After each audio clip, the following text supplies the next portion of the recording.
उत्तराखंड के मुख्यमंत्री पुष्कर सिंह धामी ने चुनाव प्रचार के आखिरी दौर में नगर निगम श्रीनगर पहुंचकर भाजपा की मेयर पद प्रत्याशी आशा उपाध्याय के लिए वोट की अपील की। सीएम धामी के साथ गढ़वाल सांसद अनिल बलूनी भी मौजूद रहे। जनसभा से पूर्व और जनसभा के बाद शहर में भाजपा ने रोड शो निकालकर शक्ति प्रदर्शन भी किया। सीएम धामी ने जनसभा में सरकार के विकास कार्यों को गिनाया। साथ ही यूसीसी नियमावली पर कैबिनेट में मोहर लगाने के बाद सीएम ने जनसभा में कहा कि प्रदेश में यूसीसी का फायदा आने वाले कुछ समय पर ही नजर आएगा। सीएम ने विपक्षी पार्टी पर भी निशाना साधा और विपक्ष को राम मंदिर विरोधी और कश्मीर से धारा 370 हटाने का विरोधी बताया। सीएम ने कहा कि इस बार ट्रिपल इंजन की सरकार बनते ही प्रदेश में विकास तेजी के साथ रफ्तार पकड़ेगा। सीएम ने कहा कि जनता के आशीर्वाद से श्रीनगर में भी कमल खिलेगा। वहीं गढ़वाल सांसद अनिल बलूनी ने कहा कि रिकॉर्ड तोड़ मतों के साथ बीजेपी श्रीनगर में जीत हासिल करेगी।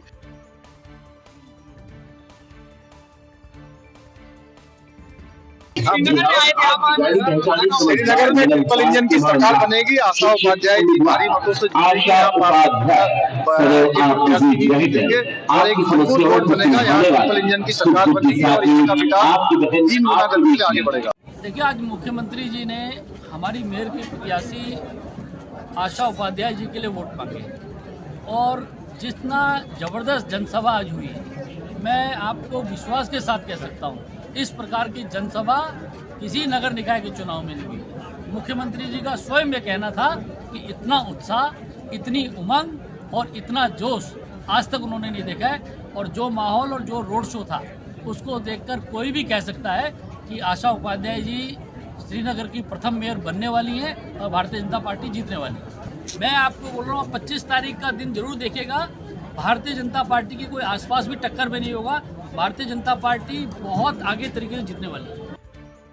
जनपद टिहरी गढ़वाल के देवप्रयाग विधानसभा क्षेत्र के नगर पंचायत कीर्तिनगर से कांग्रेस प्रत्याशी रामलाल लौटियाल ने घर घर जाकर चुनाव का प्रचार किया तथा वोट की भी अपील की। उन्होंने कहा कि कांग्रेस की विचारधारा जनहित और विकास की है। कहा कि भाजपा सरकार में भ्रष्टाचार तथा युवाओं में बेरोजगारी बढ़ी है। नगर पंचायत में विकास कार्यों के न होने के कारण ऐसे में जनता परिवर्तन चाहती है। उन्होंने कहा कि उन्हें अपार जन समर्थन मिल रहा है और यह समर्थन वोटिंग के दिन वोट में तब्दील होकर उनको जीतने का काम करेगा।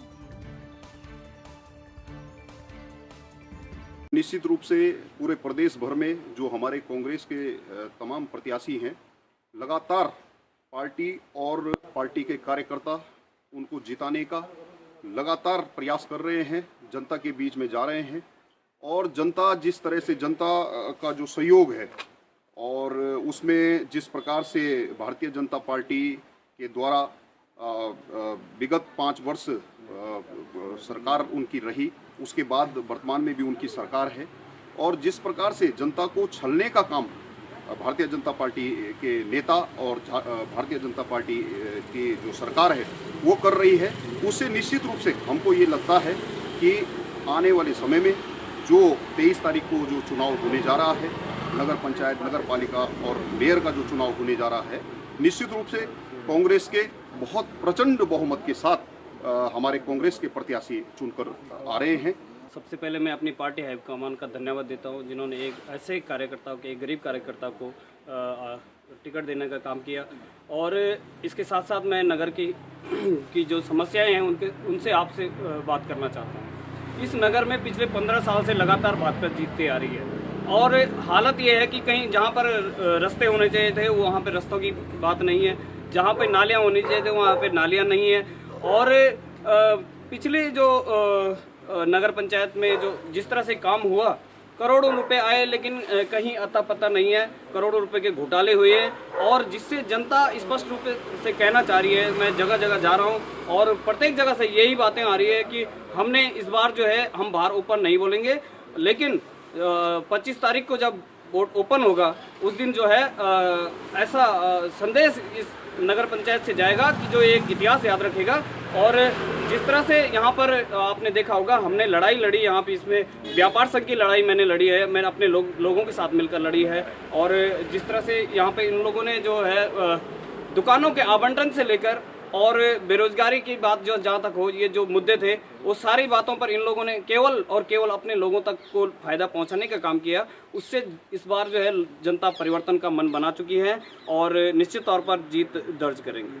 निकाय चुनाव में जहां राजनीतिक दलों ने स्टार प्रचारकों को मैदान में उतारा है, वहीं बेरीनाग नगर पालिका अध्यक्ष की निर्दलीय प्रत्याशी रजनी रावत के समर्थन में बेरोजगार संगठन के प्रदेश अध्यक्ष बॉबी पवार बेरीनाग पहुंचे, जहां पर रजनी रावत के समर्थन में मतदान करने की अपील करते हुए कहा कि पिछले 24 वर्षों में भाजपा और कांग्रेस के प्रदेश की जनता को ठगने का काम किया है, युवाओं को रोजगार के नाम पर ठगने का काम किया है। प्रशिक्षित युवा आज सड़कों पर घूम रहा है। प्रदेश में हर क्षेत्र में भ्रष्टाचार फैला हुआ है। राजनीतिक दलों से लोग परेशान हो गए हैं। निकाय चुनाव में जनता का राजनीतिक दलों से मोह भंग हो गया है। निर्दलीय प्रत्याशी को जिताने के लिए जनता तत्पर है। बेरीनाग की जनता भी इस बार निर्दलीय प्रत्याशी रजनी रावत को जिताने के लिए तैयार है। नगर पालिका परिषद बेरीनाग की सम्मानित जनता को मेरा सादर प्रणाम।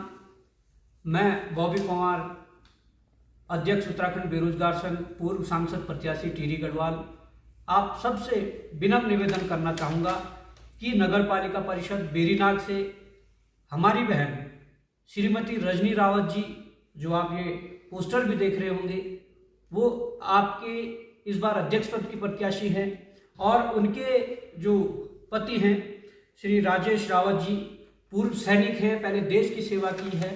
और ये जो प्रत्याशी हैं हमारी बहन, ये शिक्षिका के रूप में इन्होंने 6-7 साल स्कूल में पढ़ाया है और उसका ये नतीजा रहा कि इनकी जो बिटिया है, बिटिया का नाम क्या था? प्रियांशी रावत। आपने देखा होगा कि उत्तराखंड बोर्ड में 2024 की जो टॉपर थी हाई स्कूल की, वो प्रियांशी रावत इनकी सुपुत्री हैं। और आप देख सकते हैं कि पिताजी ने पहले देश की सेवा के लिए देश की सीमा पर तैनाती दी और उनकी माताजी जो आज आपके निर्दलीय रूप में जो अध्यक्ष पद की प्रत्याशी है श्रीमती रजनी रावत जी।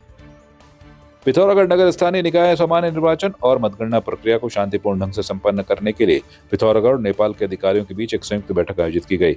यह बैठक धारचूला के लोक निर्माण विभाग के सभागार में हुई, जिसमें पिथौरागढ़ के जिलाधिकारी विनोद गोस्वामी, नेपाल के जिलाधिकारी यज्ञराज जोशी और अन्य अधिकारियों ने भाग लिया। बैठक में सीमा सुरक्षा, अवैध तस्करी, डिजास्टर मैनेजमेंट, सीमा पार सूचना आदान प्रदान और दोनों देशों के बीच आपसी तालमेल पर चर्चा की गई। खासतौर पर 23 जनवरी को नगर पालिका परिषद धारचूला में होने वाले मतदान और 25 जनवरी को मतगणना के दौरान 48 घंटे पहले सीमा को पूरी तरह से सील करने और आवागमन पर प्रतिबंध लगाने के विषय पर विचार विमर्श हुआ। दोनों देशों के अधिकारियों के बीच सौहार्दपूर्ण माहौल में यह निर्णय लिया गया कि इन मुद्दों पर आपसी सहमति से कार्रवाई की जाएगी ताकि सुरक्षा व्यवस्था सुदृढ़ रहे और निर्वाचन प्रक्रिया शांतिपूर्वक संपन्न हो सके।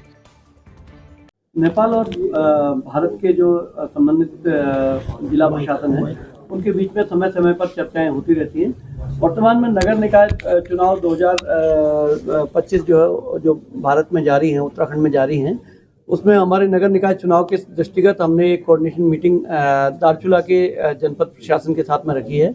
इसमें पहला मुद्दा तो यही था कि जो बॉर्डर, चूँकि दोनों जगहों पर नगर पालिकाएँ हैं और बिल्कुल बॉर्डर लगा हुआ है नगर पालिका से, तो जो चुनाव के दृष्टिगत हमारा बॉर्डर जो है लगभग 48 आवर्स पहले सील रहता है। उसके संबंध में नेपाल के साथ में चर्चा करनी थी। उसके संबंध में हमने एक सहमति व्यक्त करी है हमारे जो नेपाल के प्रमुख जिला अधिकारी जी हैं और हमने।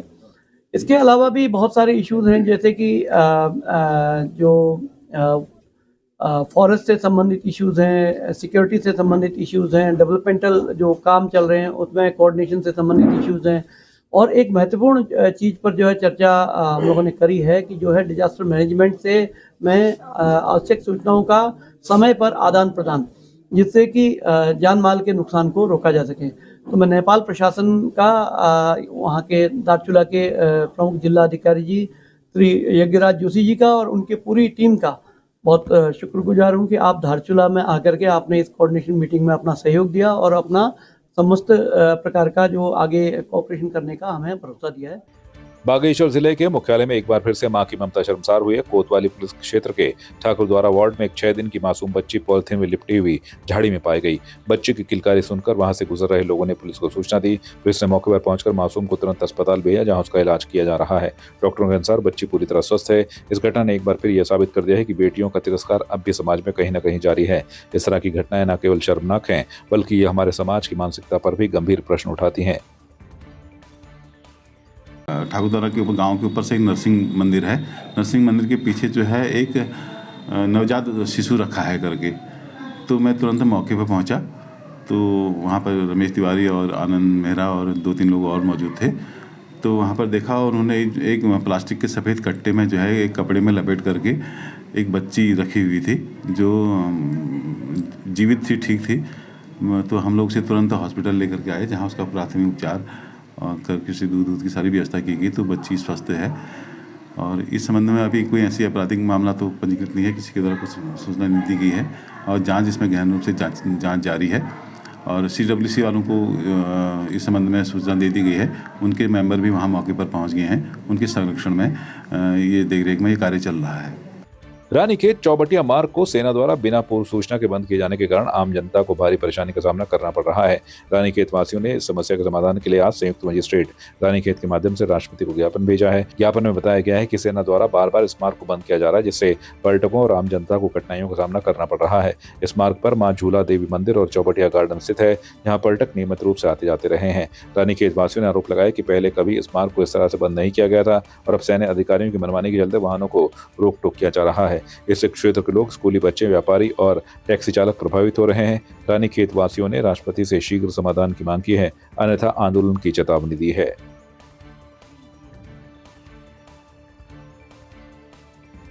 हमारे नगर में भारतीय सैनिकों द्वारा समय समय पर जैसे पहले गोल्फ ग्राउंड को आंशिक रूप से बंद किया, आज तकरीबन वो खाली 2 घंटे के लिए खुला, वो भी धूप के टाइम में खुल रहा है।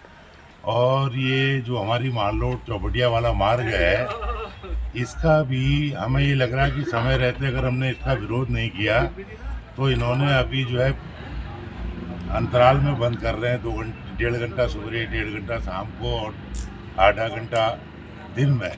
लेकिन अगर समय रहते हमारे नगर के नागरिकों ने इसका विरोध नहीं किया और प्रशासन का हमें सहयोग नहीं मिला, तो हमें पूरा यकीन है कि भारतीय सेना हमारी ये मेन मार्ग बंद कर देगी।